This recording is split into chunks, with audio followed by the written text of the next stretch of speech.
कुरुवंश की उत्पत्ति। पुराणों के अनुसार ब्रह्मा जी से अत्रि, अत्रि से चंद्रमा, चंद्रमा से बुध और बुध से इलानंदन पुरुरवा का जन्म हुआ। पुरुरवा से आयु, आयु से राजा नहुष और नहुष से ययाति उत्पन्न हुए। ययाति से पुरु हुए, पुरु के वंश में भरत और भरत के कुल में राजा कुरु हुए। कुरु के वंश में शांतनु का जन्म हुआ। शांतनु से गंगानंदन भीष्म उत्पन्न हुए। उनके दो छोटे भाई और थे, चित्रांगद और विचित्रवीर्य। ये शांतनु से सत्यवती के गर्भ से उत्पन्न हुए थे। शांतनु के स्वर्गलोक चले जाने पर भीष्म ने अविवाहित रहकर अपने भाई विचित्रवीर्य के राज्य का पालन किया। भीष्म महाभारत के प्रमुख पात्रों में से एक हैं। ये महाराजा शांतनु के पुत्र थे। अपने पिता को दिए गए वचन के कारण इन्होंने आजीवन ब्रह्मचर्य का व्रत लिया था। इन्हें इच्छा मृत्यु का वरदान प्राप्त था। एक बार हस्तिनापुर नरेश दुष्यंत आखेट खेलने वन में गए। जिस वन में वे शिकार के लिए गए थे, उसी वन में कण्व ऋषि का आश्रम था। कण्व ऋषि के दर्शन करने के लिए महाराज दुष्यंत उनके आश्रम पहुंच गए। पुकार लगाने पर एक अति लावण्यमयी कन्या ने आश्रम से निकलकर कहा, हे राजन, महर्षि तो तीर्थ यात्रा पर गए हैं, किंतु आपका इस आश्रम में स्वागत है। उस कन्या को देखकर महाराज दुष्यंत ने पूछा, बालिके आप कौन हैं?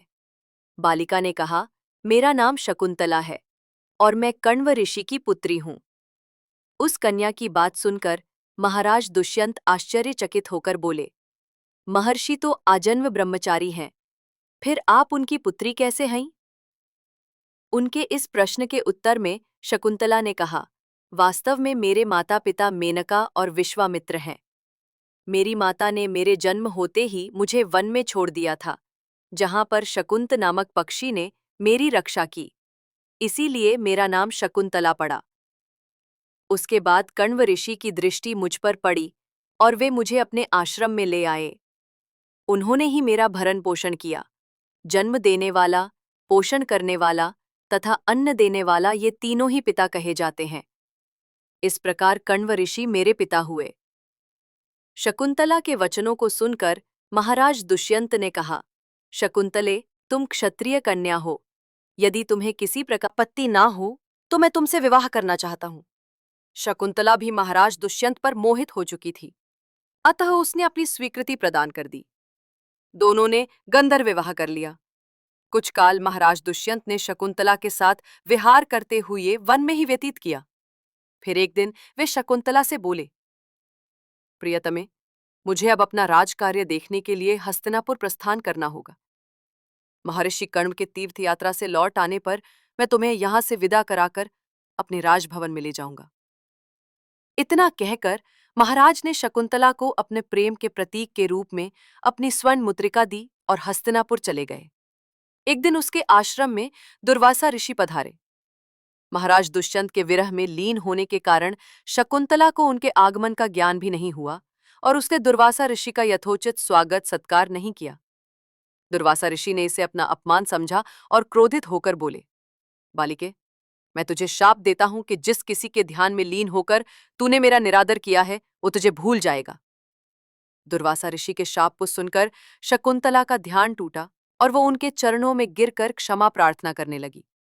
शकुंतला के क्षमा प्रार्थना से द्रवित होकर दुर्वासा ऋषि ने कहा, अच्छा, यदि तेरे पास उसका कोई प्रेम चिन्ह होगा तो उस चिन्ह को देख उसे तेरी स्मृति हो आएगी। महाराज दुष्यंत से विवाह से शकुंतला गर्भवती हो गई थी। कुछ काल पश्चात कण्व ऋषि तीर्थ यात्रा से लौटे। तब शकुंतला ने उन्हें महाराज दुष्यंत के साथ अपने गंधर्व विवाह के विषय में बताया।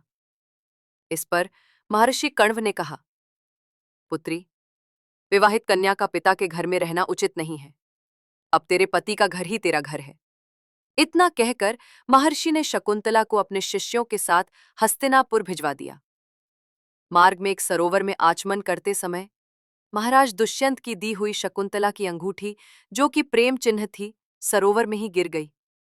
उस अंगूठी को एक मछली निगल गई। महाराज दुष्यंत के पास पहुंचकर कण्व ऋषि के शिष्यों ने शकुंतला को उनके सामने खड़ी करके कहा, महाराज, शकुंतला आपकी पत्नी है, आप इसे स्वीकार करें।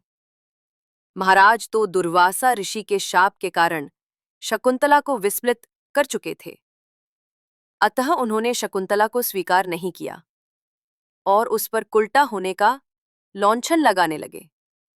शकुंतला का अपमान होते ही आकाश में जोरों की बिजली कड़क उठी और सबके सामने उसकी माता मेनका उसे उठा ले गई।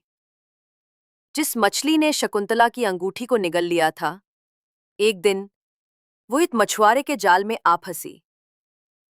जब मछुआरे ने उसे काटा तो उसके पेट अंगूठी निकली। मछुआरे ने उस अंगूठी को महाराज दुष्यंत के पास भेंट के रूप में भेज दिया। अंगूठी को देखते ही महाराज को शकुंतला का स्मरण हो आया और वे अपने कृत्य पर पश्चाताप करने लगे। महाराज ने शकुंतला को बहुत ढूंढवाया, किंतु उसका पता नहीं चला।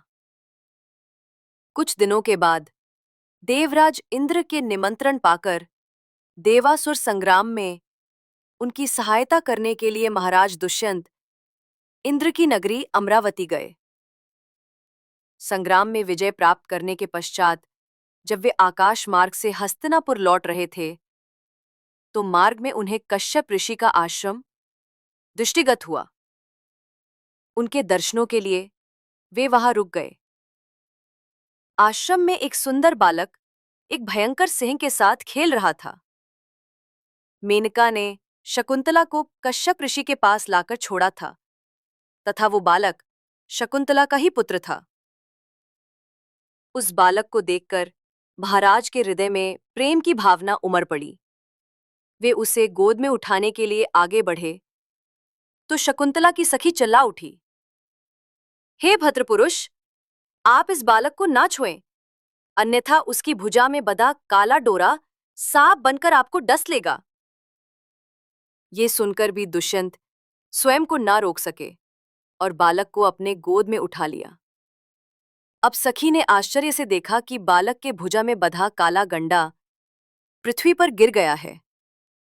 सखी को ज्ञात था कि बालक को जब कभी भी उसका पिता अपने गोद में लेगा, वो काला डोरा पृथ्वी पर गिर जाएगा। सखी ने प्रसन्न होकर समस्त वृतांत शकुंतला को सुनाया। शकुंतला महाराज दुष्यंत के पास आई। महाराज ने शकुंतला को पहचान लिया।